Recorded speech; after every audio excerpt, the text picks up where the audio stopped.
Très heureuse de vous retrouver à ce nouveau numéro de votre émission, notre émission Écho des partis politiques et associations. Aujourd'hui, nous avons un réel plaisir d'avoir sur notre plateau Madame Maître Arlette Odia, à qui je dis bonjour. Bonjour Madame Jocelyne. Comment vous allez? Merci beaucoup, je vais bien. Ok, Madame Odia, vous êtes présidente ou coordonnatrice de la CEDIC. D'abord la CEDIC, c'est quoi? Premièrement, en toutes lettres, il faut retenir que CEDUC signifie Collectif pour le développement et l'unité du Congo. C'est une association qui est née au mois de mai de l'an 2019. C'était une association, on va dire, de la société civile. Nous étions spécialisés dans les faits de société. Et jusqu'il y a 2 semaines, je vais dire le 7 mai 2022, il s'est transformé en un mouvement politique. Voilà. Pourquoi quitter une association pour le fait de société au mouvement politique? Et parce que nous voulons servir utilement la République en étant acteurs. Parce qu'en étant membre de la société civile, on ne peut que contribuer à l'amélioration des conditions de vie des Congolais, mais en tant qu'acteur politique, ça veut dire que l'ambition est d'agir directement dans le sens de l'amélioration, comme je venais de le dire, de conditions de vie des Congolais. Ok. Mais maître, parlez-nous un peu de votre petit parcours pour ne pas dire tout parce qu'on ne saura pas le terminer.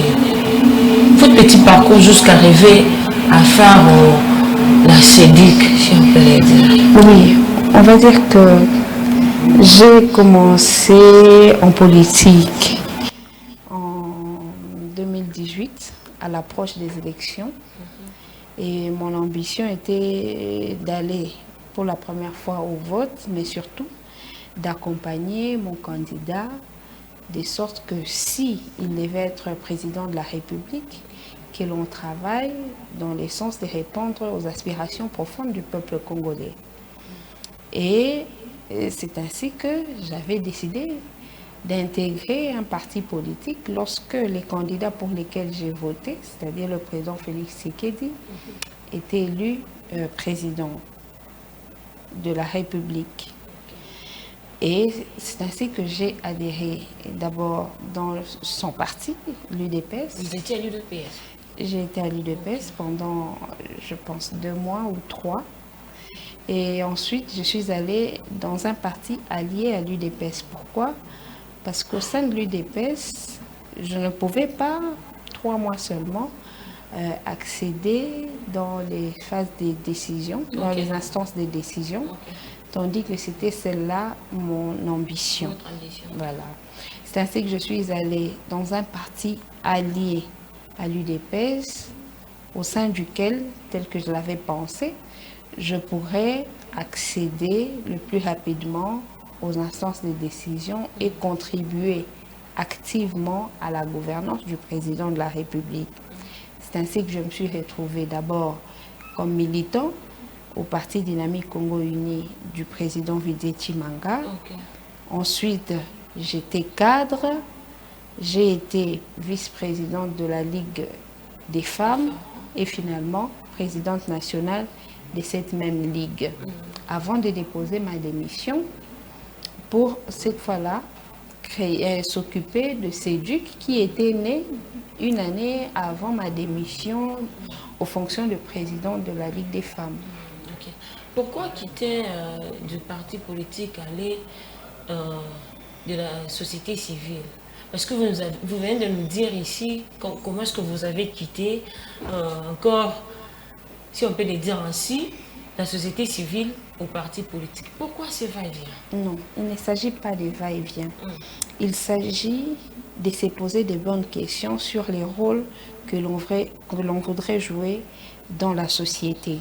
Comme je vous l'ai dit, mon rôle était d'intégrer un parti politique et d'agir efficacement en vue de l'amélioration des conditions sociales, des conditions de vie des Congolais. il s'est fait que 2 ans après, certes, il y a eu de l'amélioration, mais aussitôt que la coalition FCC-CAS se rompait, on a observé un sérieux recul dans cette amélioration Mais là, vous des étiez conditions encore des filles. allié à l'UDPS, au parti allié à l'UDPS. Oui, bien sûr que je l'étais encore. Ok. Et c'est ainsi que je me suis retrouvée dans les conditions où je ne pouvais pas faire quelque chose de considérable pour les Congolais, parce que la famille politique à laquelle on appartenait, elle avait décidé malheureusement de se départir de ce qui était essentiel. Et pour moi, ce qui est essentiel pour un parti qui dirige, c'est le respect des principes, c'est le respect des textes de la République, c'est avoir pour focus l'intérêt du peuple, l'intérêt du pays, avant de considérer l'intérêt des familles politiques, des formations politiques ou des individus. Malheureusement, à départ, mon constat, et aujourd'hui les faits se confirment davantage, l'intérêt du parti du président de la République n'était pas de servir le peuple, mais d'abord se servir soi-même. C'est ainsi qu'ils ont mis en place le concept, je pense que vous vous souvenez, le concept du déboulonnement ou du déboulonnage. Ça veut dire qu'il était question pour eux d'arracher toutes les manettes du pouvoir, alors que dans notre pays, et suivant ce que prévoit notre constitution, il n'est pas possible qu'un parti gouverne tout seul. C'est pour cette raison que nous avons décidé mais il y a beaucoup de d'agir gens autrement. qui ont déploré l'alliance FCC-CAS. Mais vous avez quitté au moment où l'FCC-CAS s'est rompu. Mais qu'est-ce que On ne comprend pas cela, exactement. qu'est-ce qu'ils reprochaient exactement à la coalition FCC-CAS? Par exemple, Parce la gestion que- des Jani Mabounda à l'Assemblée nationale. Mais Ça qu'est-ce n'a qu'elle a pas, ça fait? n'a pas tenu avec des blocages des articles et de propositions de loi du côté de CAS. Cela n'est pas vrai, Madame Jocelyne. Madame Janine Mabunda, elle a servi la République bien avant d'être présidente de l'Assemblée nationale et son parcours est élogieux. Nous nous souvenons qu'à l'époque où elle était ministre du portefeuille, Ok. on a compté ses réalisations dans ces secteurs. À l'époque où elle était conseillère spéciale du chef de l'État en matière de lutte contre les violences sexuelles, on a également compté ses réalisations. Pendant qu'elle a accédé aux fonctions de présidente de l'Assemblée nationale, nous les avons également comptées. Mais tellement que la logique du parti du président de la République était d'écarter, parce qu'il le disait, plusieurs fois ils sont revenus sur le fait qu'ils devraient déboulonner ce qu'eux appelaient système Kabila. Ok. Il fallait alors pour eux trouver des alibis, trouver des failles dans le camp de leurs alliés. Malheureusement, ils sont arrivés à leur fin, mais ça a eu pour conséquence la dégradation de conditions de vie des Congolais, parce que comme vous le savez, lorsque le parti qui dirige est en alliance avec des partis qui n'ont pas obtenu la majorité à l'Assemblée nationale, le climat de travail n'est pas serein. Et quand le climat de travail n'est pas serein, aucun acteur ne peut être efficace dans le sens de l'intérêt du peuple congolais. Ok, merci beaucoup. Actuellement, vous êtes dans quel parti? Actuellement, comme vous l'avez dit, dès l'entame, je suis la présidente d'un mouvement politique dénommé le Collectif pour le développement et l'unité du Congo.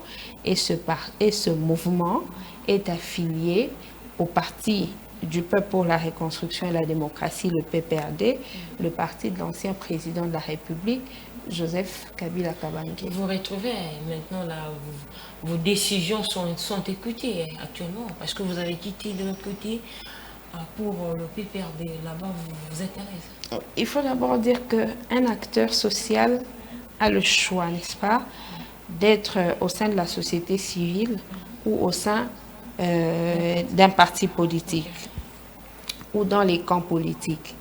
Et dans le camp politique, on opère un choix entre le fait d'être à la majorité et à l'opposition.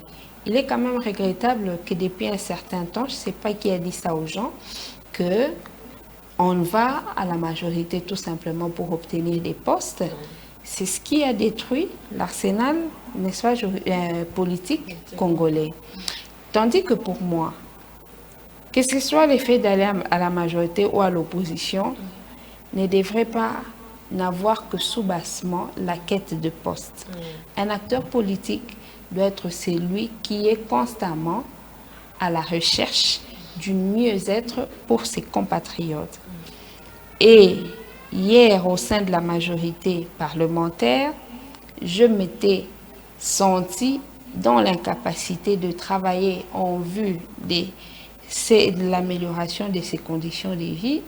J'ai préféré, n'est-ce pas, intégrer l'opposition politique, de sorte que aux prochaines élections, nous puissions conquérir le pouvoir et répondre fondamentalement aux besoins ou aux desiderata de nos compatriotes. Ok, vous entrez maintenant au PPRD.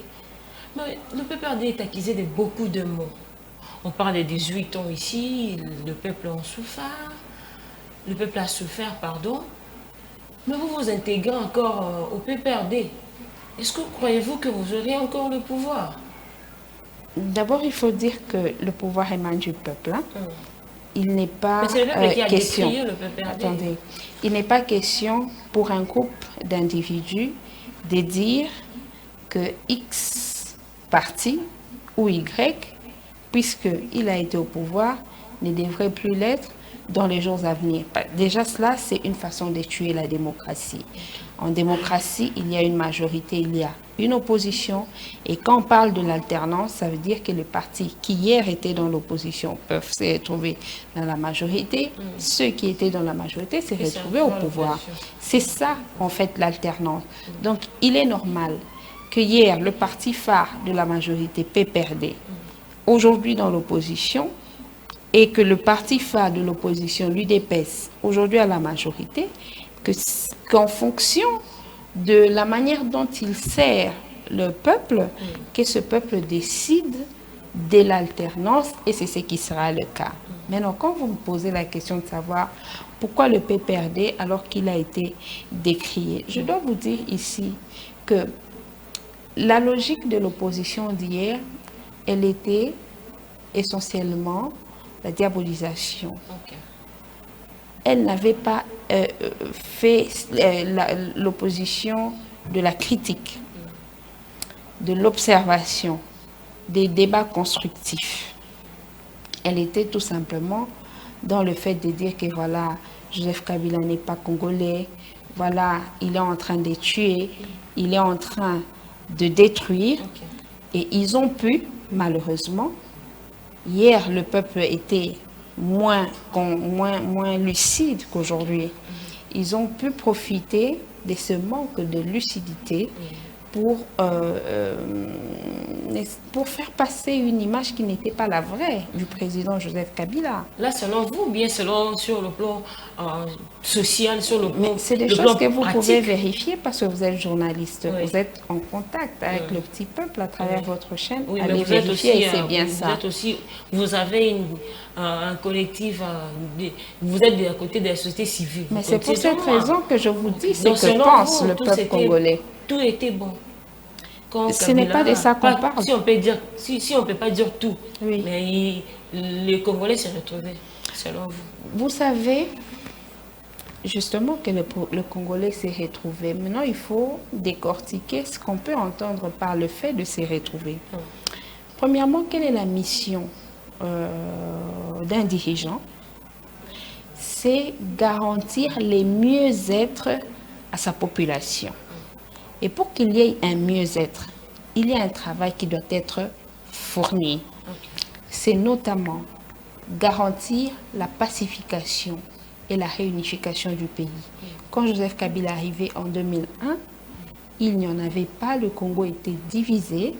Il a réussi à garantir cela au peuple congolais. En cela, on peut déjà dire que le peuple s'est retrouvé. Okay. Garantir la tenue des bonnes élections, la démocratisation au pays, pour que le peuple soit les seuls à pouvoir choisir ses dirigeants à travers le mécanisme des élections.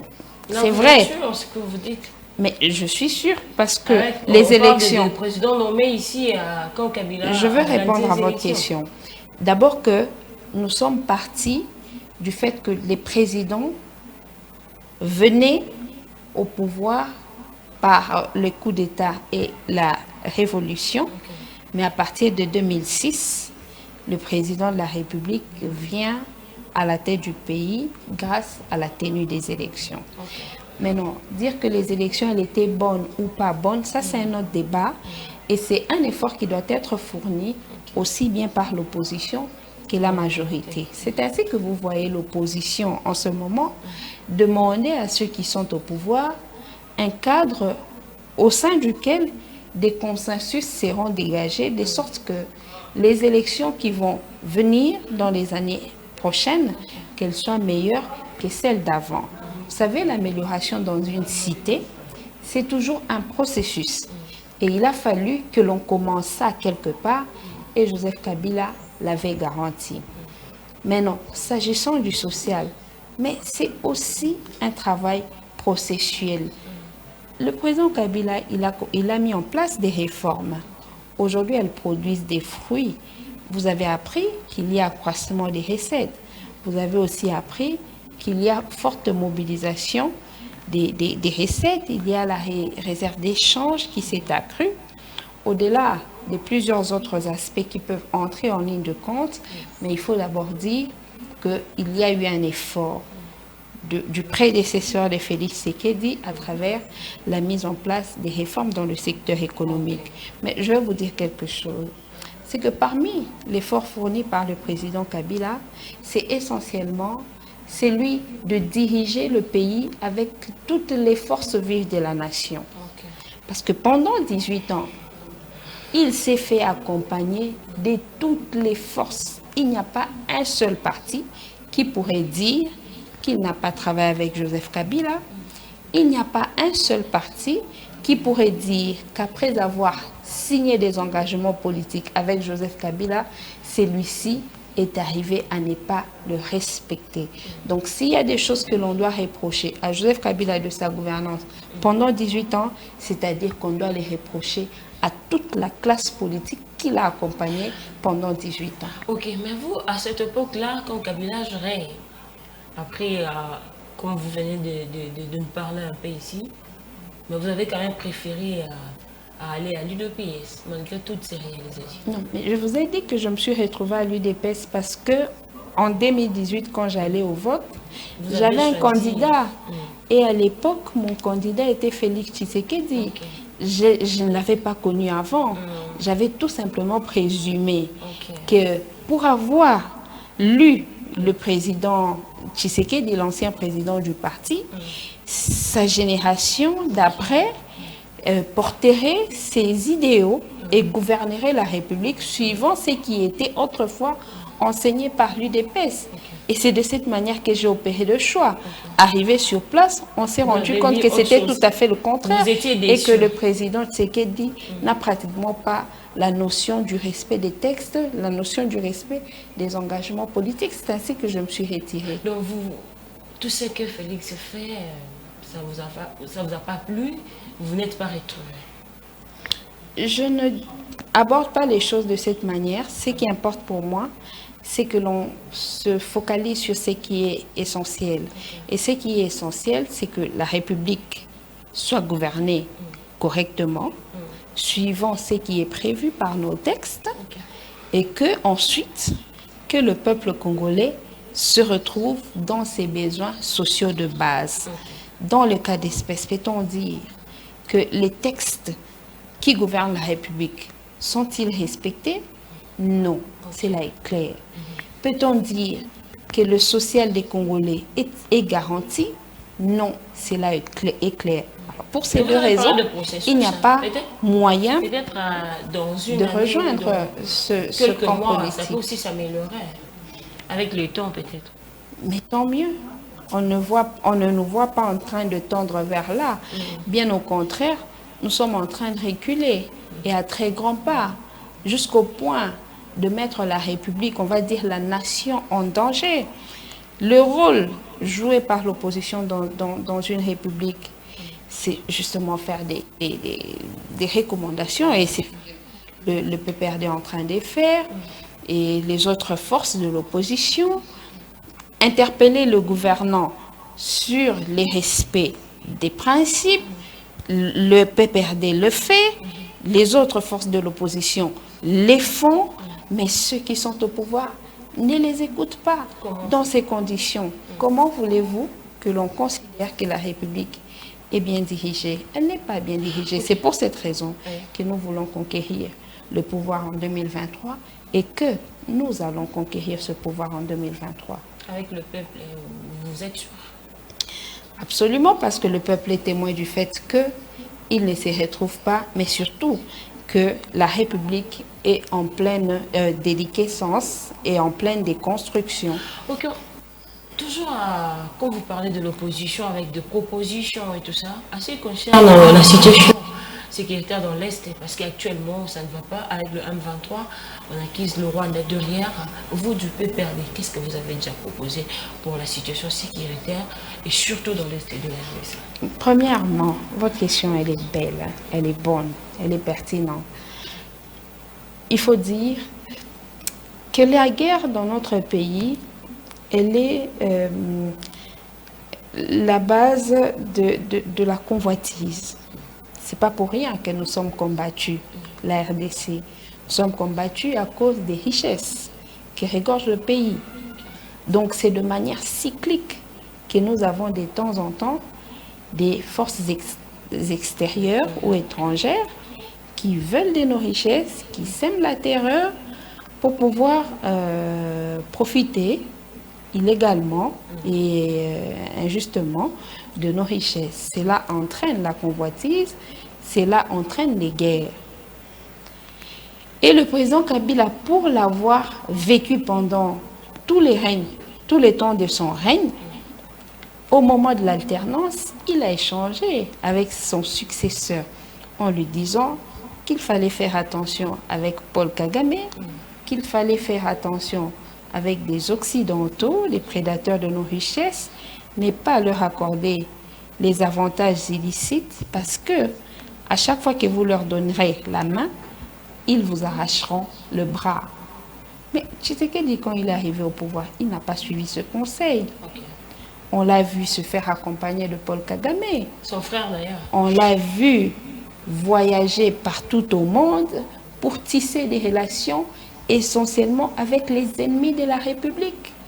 Il vous a dit qu'il le faisait pour amener de l'investissement au Congo. Mais après près de 200 voyages en dehors du pays, quels sont ces investisseurs qui sont arrivés au pays? Aucun, madame. Alors, on comprend bien qu'il était dans la démarche de tisser des relations avec les ennemis de la République. Voilà qu'ils nous envahissent de la manière qu'ils ne l'avaient jamais fait auparavant. Nous sommes en train de proposer ceci, que des consensus soient dégagés sur des questions qui touchent à la souveraineté nationale. Et l'insécurité en fait partie. Parce que s'il n'y a pas de paix à l'est du pays, nos compatriotes de ce point ne seront pas participer aux élections et donc ne sauront pas élire leurs dirigeants. Puisque ça rentre, la sécurité à l'est du pays rentre dans le cadre de la souveraineté de l'État, notre position est claire. C'est que sur ces questions, il faut forcément qu'il y ait des consensus, que l'opposition donne sa part au débat, que la majorité donne sa part au débat, que la société civile donne également sa part au débat, de sorte que une option nationale soit levée. Mais il vous a appelé lors de l'Union sacrée ici, il a appelé tout le monde. Pourquoi pas aller là-bas pour proposer les choses? C'est maintenant que vous êtes réveillés pour chercher le consensus. La RDC a des lois, elle a des principes auxquels elle a accédé. Donc, il ne revient pas à un individu, qu'il soit, même le chef de l'État, d'embobiner, on va dire, la classe politique dans ce qu'il ne sait pas expliquer. Comment ça? Vous savez très bien que lors de consultations, il n'y avait pas les cahiers des charges qui étaient définis. L'opposition n'était pas consultée pour avoir aussi ses propositions, parce que à quoi sert le dialogue?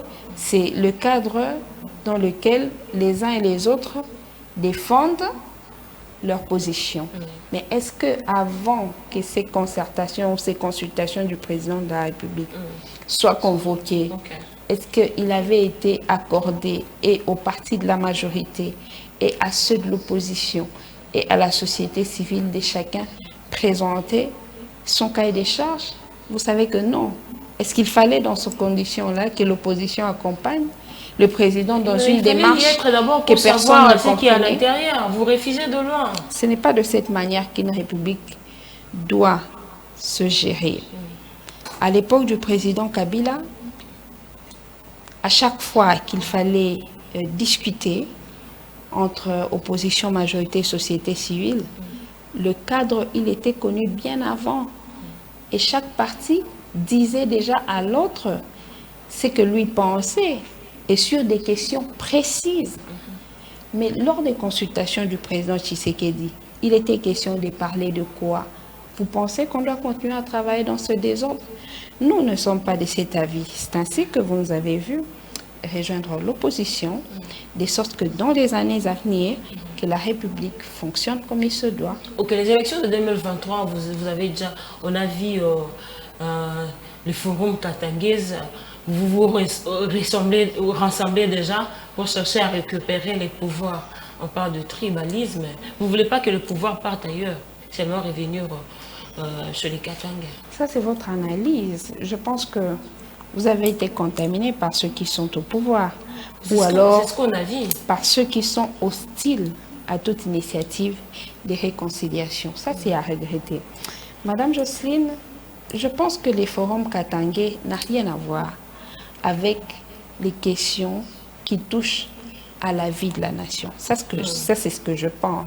Parce qu'eux-mêmes, ils ont expliqué à l'opinion qu'il était juste une question de réconcilier les Katangais qui s'étaient divisés par le passé sur un point ou un autre. Ça, c'est ce que vous dites. Mais ça peut s'expliquer. Parce que ce sont les grands leaders de l'espace Katanga. Même si le président Kabila, il n'est pas que le leader de l'espace Katanga, c'est vrai que c'est sa province d'origine, mais c'est un leader congolais, c'est un leader d'Afrique. Il va au-delà de la caricature qu'on veut lui faire habiller. Alors, lui était là parce qu'il y a des Congolais qui se sont réunis pour un but précis. Il a participé autant qu'il va participer à toutes les autres rencontres dans toutes les autres provinces. C'est-à-dire qu'en 2023, vous êtes sûr que le pouvoir va revenir au Katanga s'il y a élection? Je ne suis pas de ceux qui pensent que le pouvoir doit se transmettre sur la base qu'on appartient à une même province. Et je ne vois même pas le président Kabila faire pareil, parce que déjà en 2023, lorsqu'il a désigné son dauphin, c'était un natif d'une autre province. Retenez, madame, que le président Kabila a un parti politique, il a une famille politique, et son candidat proviendra de sa famille politique. Si ce n'est pas lui-même, ce sera un autre qui l'aura désigné et le peuple congolais suivra. Parce qu'en ce moment, il est le leader incontournable, on va dire, le patriarche de la nation. Ok, alors si on voit le PPRD soutenir Moïse Katumbi en 2023. Mais c'est pas, je ne vois pas comment cela deviendrait possible. À moins que vous m'informiez que dans quelques jours, Moïse Katumbi va va intégrer le PPRD. Mais avec cette réconciliation, on ne peut pas attendre de quelque chose de genre. Madame, il est possible qu'il y ait des alliances politiques. Parce que nous allons aux élections et l'objectif de toute la classe politique majoritairement, c'est de tenir le président Tshisekedi en échec aux prochaines élections. Il est donc possible que le parti de Moïse Katumbi coalise avec toute autre force de l'opposition, dont notamment le parti de Joseph Kabila. Mais de là à dire qu'il pourrait être le candidat de Joseph Kabila, je ne vois pas comment ça serait possible s'il ne vient pas à intégrer le PPRD ou alors la famille politique du président Joseph Kabila. Ok, votre dernier mot par rapport à cette rencontre? Ben pour moi, c'était une rencontre ordinaire comme toutes les autres. Ce qui intéresse l'opinion congolaise en ce moment, c'est de quelle manière l'opposition compte participer aux prochaines élections. Il faut noter que nous n'allons pas boycotter ces élections, mais aussi nous n'accepterons pas qu'elles soient chaotiques, telles que le prévoient ceux qui se disent de l'union sacrée. Et le peuple congolais, parce que nous allons suffisamment le mobiliser, tiendra en échec toute initiative qui viserait à confisquer sa souveraineté. Parce qu'il faudrait qu'en 2023, qu'il désigne des acteurs politiques qui portent le souci du changement et du développement de la RDC. Et je suis sûre, sans aucun doute, que notre parti sera au pouvoir. Est-ce que Kabila aussi va postuler en 2023? Cette question ne se pose pas encore pour nous, même pas pour lui. Vous êtes maître, je rappelle bien. Parce que vous savez que le président Kabila a autre priorité en ce moment. Sa propre personne compte moins. Ce qui compte le plus, c'est le développement de son pays, c'est l'amélioration des conditions de vie de son peuple. Alors, il arrivera un moment où sa famille politique désignera le candidat. Il ne faut pas spéculer, comme ça avait été le cas en 2018, où tout le monde criait à son troisième mandat, alors qu'il n'était pas dans cette logique. Donc, de la même manière, soyez patients. Cela ne passe pas encore parmi nos priorités. Nous travaillons sur le programme qui devra satisfaire les Congolais dans les jours à venir. Ok, mais qu'est-ce que le PPRD va faire encore, ce qu'il n'a pas fait à 18 ans? Vous recevrez sur votre plateau, n'est-ce pas, la bouche autorisée du parti et qui viendra vous dire essentiellement ce que le parti pense à ces sujets. Mais nous, en tant qu'un mouvement affilié, en tant que membre intégrant, partie intégrante de l'opposition politique, nous vous disons, soyez patients s'agissant de notre candidat aux prochaines élections et on ne décevra pas le peuple. Merci beaucoup, c'était un grand et un réel plaisir d'avoir sur notre plateau. Merci Madame Arlette Odia d'avoir répondu à notre invitation. Merci également à vos chers téléspectateurs de nous avoir suivis. Merci, un grand merci à l'équipe technique. Là, je vois un réveil Coupa Belgodor Mutombo, Fia Lungela, Emmanuel Mwamba et nous avoir tenu compagnie également à vous tous. À vous toutes, vous tous qui nous ont suivis de partout dans le monde. Notre relais YouTube Peter Tiani RDC. Et quant à moi, je vous dis au revoir et à la prochaine.